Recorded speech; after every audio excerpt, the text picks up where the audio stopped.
అసలు కారణమేమిటి అంటే కొబ్బరికాయను శ్రీఫలం అని అందరూ పిలుస్తారు.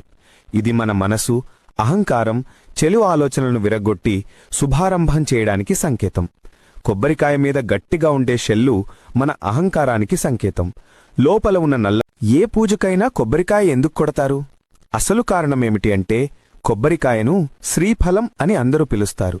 ఇది మన మనసు, అహంకారం, చెడు ఆలోచనలను విరగ్గొట్టి శుభారంభం చేయడానికి సంకేతం. కొబ్బరికాయ మీద గట్టిగా ఉండే షెల్లు మన అహంకారానికి సంకేతం. లోపల ఉన్న నల్ల పొర మన లోపాలు సూచిస్తుంది. ఇంకా తెల్లటి గుజ్జు మనలో శుద్ధమైన మనసును, ఇంకా అందులో ఉండే నీరు పవిత్రతని సూచిస్తుంది. దాన్ని విరగ్గొట్టడం వల్ల చెలి తొలగించడం ప్లస్ శుభానికి ఆహ్వానించడమని నమ్ముతారు.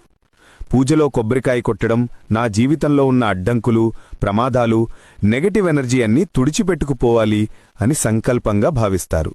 కొబ్బరికాయ పగలడం మన బ్రెయిన్కి పాజిటివ్ ట్రిగ్గరింగ్ సిగ్నల్ ఇస్తుంది. కొత్త పని మొదలుపెట్టడానికి కాన్ఫిడెన్స్, కంప్లీషన్ ఫీలింగ్ ఇస్తుంది. ఇది ఒక రిచువల్ హ్యాబిట్, మనసును స్టేబుల్గా చేయడానికి ఉపయోగపడుతుంది.